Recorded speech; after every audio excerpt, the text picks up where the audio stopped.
Well, hi folks, here we are back again with 𝗘𝗏𝗃𝗃 Ask the Experts with David Horlock and Stacey Varsani. How are you guys? Good. Hi, Leigh. Hi, David.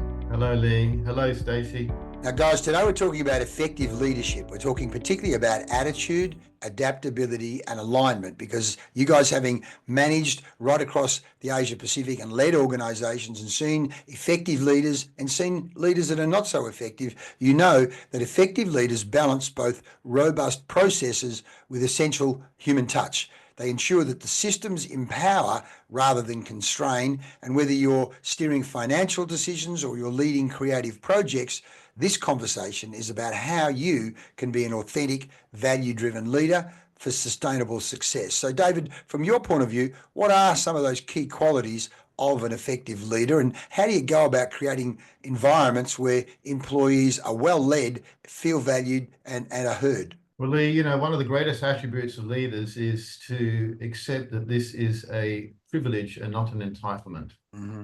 Number two is actually be very, very clear on your customer promise, your vision and your values, and live those through your people and your leadership team. The other one is attitude. Is a little thing that makes a big difference. Mm-hmm. The attitude of a leader is positive, it's contagious, it will spread to the rest of the team.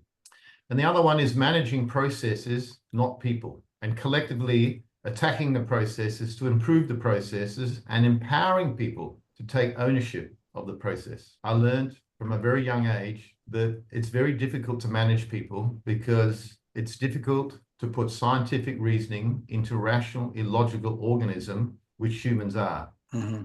And when I started focusing on managing the process and then empowering people to take ownership of the process, I found there was a massive difference in the results. And when there is a problem, we attack the process and not the person. Mm-hmm. And this is very key. And creating that safe environment for people to challenge and approach you because they know you will listen. And that is a behavioral issue, right? So you have to create that ecosystem and that environment where people will approach you because they know you will listen. And most importantly is planning. And in planning, using the leaky bucket syndrome, but identifying what are your key priorities, what are your key business drivers, and each one of those you make an objective, and every objective must have an activity plus an outcome, an output, and an impact. And they need to be connected with KPIs, which are measured, which are monitored, which are rewarded, and which align throughout the organization. And if you can do that, you'll implement effectively. Fantastic, fantastic. And Stacey, how does this then relate leadership in finance? Your experience in regard to effective leadership versus not so effective leadership in finance? Well, certainly everything David mentioned about modeling the correct behaviors, managing the processes, not the people, that all applies to finance. Finance is really responsible for modeling fiscal responsibility, transparency, accountability. Really, when things are difficult, particularly when things are difficult, keeping a level head and really modeling that type of behavior is very important.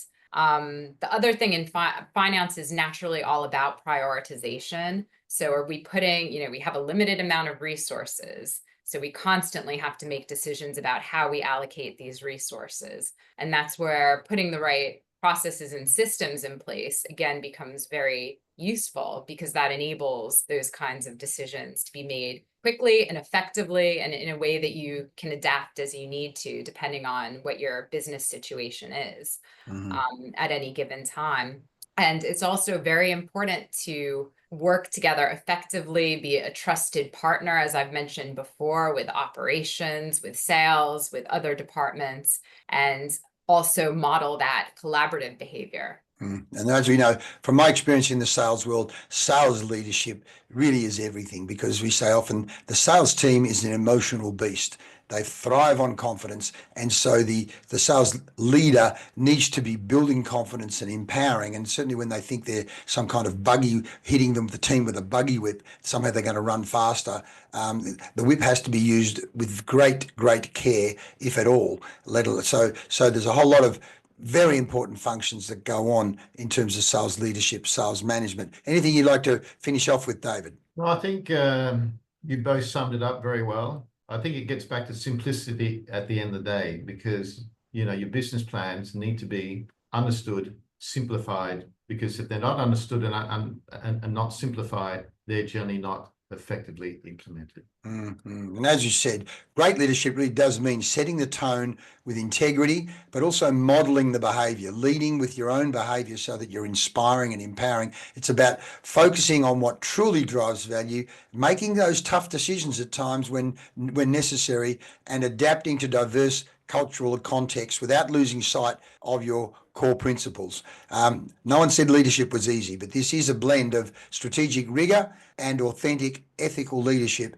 that's what driving lasting success. So if you're a C-suite leader who wants to engage, learn and grow with leaders who've been where you are heading, learn from people who've covered multiple regions, cultures, real world experience, and have high impact results, you can get that in one powerful session. You can tap into the three of us, 108 years of expertise in a 90-minute executive advisory power panel. It's your session where we help you brainstorm bold ideas. You'll gain second opinion from all three of us. We'll help you innovate and fast track problem solving with proven techniques that we've used right across Asia. You'll get actionable insights that really will have an impact on your bottom line. Now, we only do 2 or 3 of these sessions a month, so apply now. The details are on the landing page. We guarantee you're going to get high impact results in a very results-driven call.